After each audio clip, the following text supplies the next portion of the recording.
Hello everyone, welcome to apex institute. Do subscribe our channel for more education related content. তো দেখো, তোমাদের কিন্তু preliminary model answer keys বেরিয়ে গেছে second SLST 2025-এর class 9 and 10-এর জন্য। দেখো কি নোটিফিকেশন দিয়েছে SSC। This is notify all concern that the preliminary model answer keys for the 11 subjects for which examination were conducted on 7/9/2025 are now being uploaded for viewing by the candidates in terms of Rule 11 of the West Bengal College School Service Commission for classes 9 and 10 and 11-12 Rules 2025। ঠিক আছে, তোমাদের কিন্তু class 11-12-এর যে preliminary model answer কি আছে সেগুলো কিন্তু 20 September 2025-এ বেরোবে। তোমরা কিন্তু 5 দিন সময় পাবে চ্যালেঞ্জ করার। 20 তারিখ থেকে তোমাদের চ্যালেঞ্জ উইন্ডো কিন্তু ওপেন হবে, 20 তারিখ থেকে 25 তারিখ অবধি 5 দিন। ঠিক আছে, one payment of ₹100 per question. প্রত্যেকটি কোয়েশ্চেনের জন্যই তোমাদের ₹100 দিতে হবে। সেটা কিন্তু পুরোপুরি অন্যায় ফর দি স্টুডেন্টস, কিন্তু কমিশন এটাই রেখেছে। ঠিক আছে, 20 তারিখ থেকে 25 তারিখ অবধি কিন্তু তোমরা চ্যালেঞ্জ করতে পারো পার কোয়েশ্চেন ₹100 করে। আর each suggestion objection must be accompanied by 2 authentic academic references. তোমাদের কিন্তু 2টো একাডেমিক রেফারেন্সেস দিতেই হবে প্রত্যেকটি সাজেশন বা অবজেকশনের ক্ষেত্রে। ঠিক আছে, the candidates will have to submit such suggestions objection through the login page of the application portal, and the steps to be followed will be clarified before the system is activated on 20th September 2025। 20 তারিখের মধ্যে কিন্তু তোমাদেরকে জানিয়ে দেওয়া হবে যে পুরো প্রসিডিওরটা কীরকম হতে চলেছে। তোমাদের সাজেশন বা অবজেকশন সাবমিট করার জন্য তোমাদের কী করতে হবে, কীরকম রেফারেন্স দিতে হবে। তোমাদের কিন্তু অরিজিনাল একাডেমিক রেফারেন্সেস দিতে হবে, বুকস থেকে বা টেক্সট থেকে। তোমরা কিন্তু উইকিপিডিয়া বা কোন ওয়েবসাইট থেকে দিলে কিন্তু সেটা ধরা হবে না। তোমরা কিন্তু রেপুটেড বুকস বা তোমাদের যা সোর্সেস আছে ফর এক্সামিনেশন, যে সাবজেক্ট অনুযায়ী, যেরকম ইংলিশের যদি আমরা বলি যে আমাদের যে রেপুটেড বুকস আছে, টেক্সট আছে, সেই অরিজিনাল টেক্সটগুলো থেকে কিন্তু তোমাদের রেফারেন্সেস দিতে হবে। আর ভালো পাবলিশার যেরকম অক্সফোর্ড, ক্যামব্রিজ, এইসবের বুক থেকে কিন্তু, পেঙ্গুইন আমাদের ইংলিশের ক্ষেত্রে কিন্তু আমি বলছি, যদি এইসব বুক থেকে তোমরা যদি সাইটেশনস দিতে পারো বা এইসব বুক থেকে তোমরা যদি রেফারেন্সেস দিতে পারো, তাহলে কিন্তু তোমাদের সাজেশনস কাউন্ট করা হবে।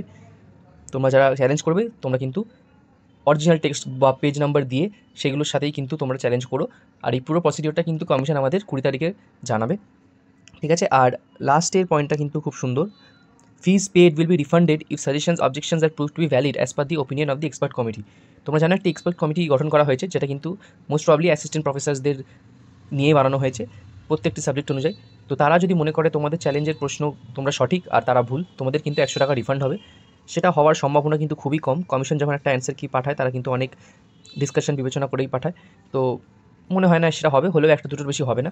ঠিক আছে, যারা চ্যালেঞ্জ করবে, তোমরা যদি একদম 100% শিওর হও উইথ দি কোয়েশ্চেন চ্যালেঞ্জড, তোমরা কিন্তু করতে পারো উইথ প্রপার রেফারেন্স গিভেন।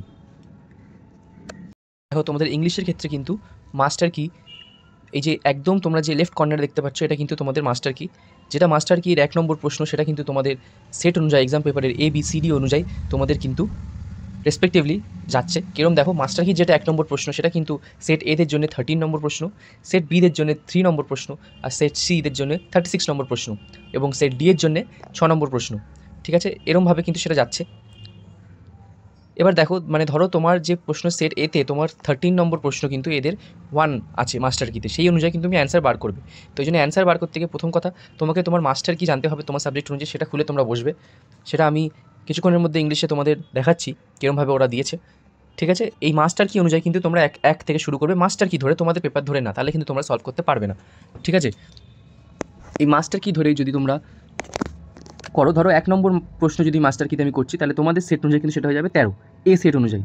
ঠিক আছে, মাস্টার কি, তাহলে আমরা প্রথমে দেখবো যে 1 নম্বর প্রশ্নটা কী, সেইটা কিন্তু আমাদের কোশ্চেন পেপারে খুঁজে, তখন আমরা বুঝতে পারবো যে সেই প্রশ্নটি আমাদের ঠিক হয়েছে কিনা। ঠিক আছে, সেরকমভাবে যদি তোমাদের সেট বি হয়, তাহলে তোমাদের এটা 3 নম্বর প্রশ্ন হবে, যেটা মাস্টার কিতে 1 নম্বর আছে, সি হলে 36 হবে, ডি হলে 6 হবে। এরকম করে করেই কিন্তু চলবে। ঠিক আছে,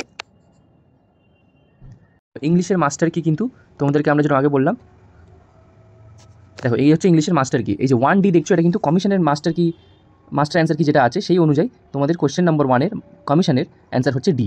এবার তোমাদের দেখতে হবে যে তোমাদের যেটা আমি আগে দেখিয়েছিলাম, এই যে ধরো 1D আমি দেখলাম মাস্টার কি অনুযায়ী। ঠিক আছে, এইবার তুমি প্রথমে দেখো, আমরা কি জানি মাস্টার কি অনুযায়ী প্রথমের অ্যান্সারটি হচ্ছে ডি। এবার ধরো তোমার সেট হচ্ছে এ বা বি। ঠিক আছে, তোমার যদি সেট এ হয়, এই 1-এর অ্যান্সার ডি মাস্টার কি অনুযায়ী হয়েছে, তাহলে তোমার 13 নম্বরের প্রশ্নের অ্যান্সার কিন্তু ডি হবে। তোমার যদি সেট বি হয়, তোমার কিন্তু 3 নম্বর প্রশ্নের অ্যান্সার ডি হবে। তোমার যদি সেট সি হয়, তাহলে কিন্তু তোমার 36 নম্বর প্রশ্নের অ্যান্সার ডি হবে। আর তোমার যদি সেট ডি হয়, তোমার কিন্তু 6 নম্বর প্রশ্নের অ্যান্সার ডি হবে। ভেরি সিম্পল, এই অনুযায়ী কিন্তু তোমরা যেতে হবে। এত কমপ্লিকেশনস করার আমি জানি না কী কারণটা মনে হয় যাতে ফ্রেশার্সরা আরও প্যানিক হোক, আরও কিছু না বুঝতে পেরে আরও এইসব বিভিন্ন পেড ইনস্টিটিউটসে দৌড়ায়। তাছাড়া আমার মনে হয় না এর কোনো যুক্তি আছে। তোমরা প্রত্যেকটি পিডিএফ আমাদের গ্রুপে পেয়ে যাবে। যারা ওয়েবসাইট খুলতে পারছো না, ওয়েবসাইট খুলতে তোমাদের প্রবলেম হচ্ছে, তোমরা কিন্তু প্রত্যেকটি পিডিএফ আমাদের গ্রুপে পেয়ে যাবে।